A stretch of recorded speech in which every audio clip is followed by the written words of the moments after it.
नमस्कार साथियों, मैं आपका भाई अंकित चौहान एक बार फिर स्वागत करता हूं अपने YouTube चैनल ग्रामीण हेल्प अंकित चौहान में।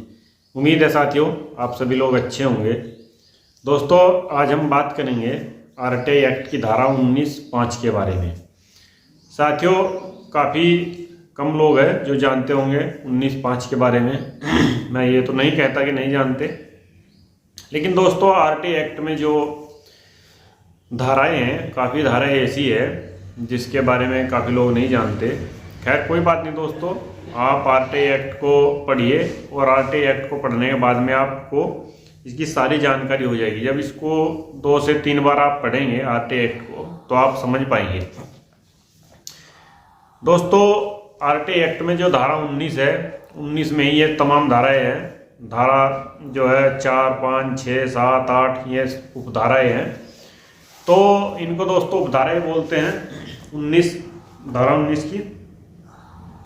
तो जो धारा 5 है दोस्तों, पर व्यक्ति से संबंधित जो सूचना होती है, मान लीजिए कोई, जैसे कि धारा 19 में एक धारा 11 है। मान लीजिए कोई सूचना जो है किसी तीसरे पक्ष से संबंधित है और उस तीसरे पक्ष को दोस्तों इस धारा के तहत पूरा जो है सुनवाई का अवसर दिया जाता है। लेकिन अब मैं आपको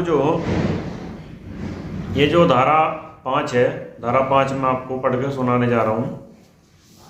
दोस्तों इसमें क्या है, अपील संबंधित किन्हीं कार्रवाइयों में यह साबित करने का भार कि अनुरोध को अस्वीकार करना न्यायोचित था। यथा स्थिति केंद्रीय लोक सूचना अधिकारी या राज्य लोक सूचना अधिकारी पर जिसने अनुरोध से इनकार किया था होगा। अब इसका मतलब दोस्तों क्या है, अब इसका मतलब आप समझ लीजिए आरटीआई एक्ट की धारा 19(5) का, या आप यूं कहे कि धारा 19 की उपधारा 5 का।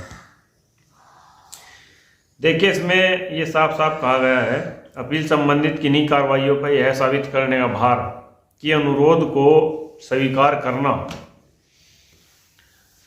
न्याय हित में था, या फिर अनुरोध अस्वीकार करते हुए जन सूचना अधिकारी ने पूरी जो है आरटीआई एक्ट का, पूरी आरटीआई एक्ट नियमावली का और तमाम जो है विधिपूर्ण तरीके से उन्होंने अनुरोध को अस्वीकार किया है। ये जो जिम्मेदारी है, ये जिम्मेदारी दोस्तों जन सूचना अधिकारी की होगी या फिर केंद्रीय लोक सूचना अधिकारी होगी। अब मैं आपको एग्जाम्पल के तौर पर बताता हूँ। आपने कोई सूचना मांगी है दोस्तों, तो जैसा कि होता ही है कि सूचना आपने मांगी, आपका आरटीआई आवेदन दायर ही नहीं हुआ, उसको लौटा दिया है। तो ऐसी स्थिति में यदि आप धारा 18(1) के तहत आप आयोग में जाते हैं और आयोग में आप ये शिकायत करते हैं कि श्रीमान हमारा आवेदन ऐसे ऐसे जो है जन सूचना अधिकारी या फिर केंद्रीय लोक सूचना अधिकारी ने लौटा दिया है, तो दोस्तों उस स्थिति में जो पीआईओ है यानी कि जन सूचना अधिकारी है, दोस्तों यहाँ भी मैं आपको एक चीज़ और बता दूं, जो डाक प्राप्त करता है आरटीआई की जो डाक है वो प्राप्त करता खुद पीआईओ होता है, यानी कि खुद जन सूचना अधिकारी ही जो है उस डाक को प्राप्त करेगा। ये एक्ट में क्लियर है। तो आपका आवेदन मान लीजिए लौटा दिया है और फिर ये जो है जन सूचना अधिकारी आयोग के समक्ष ये तर्क रखे कि मान्यवर हमने जो है आवेदन नहीं लौटाया, अरे साहब ये तो डाकिए ने लौटा दिया है। आप जानते होंगे दोस्तों, तरह तरह के बहाने जो है अधिकारी बताते हैं कि ताकि हमारे ऊपर कोई कार्रवाई ना हो, बाकी सबके ऊपर हो जाए लेकिन हमारे ऊपर कोई कार्रवाई ना हो, ऐसा भी होता है दोस्तों, ये एक सच्चाई है। तो यहाँ पर मैं आपको बता दूं दोस्तों, ये क्लियर एक्ट में धारा 19(5) के तहत ये भार, ये जिम्मेदारी खुद जन सूचना अधिकारी की है, कोई ये कि वो यह साबित करे कि जो है हमने जो आवेदन अस्वीकार किया है या अनुरोध स्वीकार किया है, तो वो अस्वीकार का कारण एक पर्याप्त कारण था, यानी कि विधि के अनुरूप था और विधि संगत था। तब तो दोस्तों आयोग उनकी बात से सहमत हो सकता है, लेकिन ऐसा होता नहीं है। ये 99% तो दोस्तों गलत है, 1% सही होगा। तो चूंकि दोस्तों ये जब भी कोई आरटीआई आवेदन आ जाता है, इन्होंने ये अपने कार्यालय में व्यवस्था रखते हैं बना के कि देखो आरटीआई आवेदन आएगा तो उसको लेना नहीं है, उसको मना कर देना है। कुछ भी बहाना बता देंगे।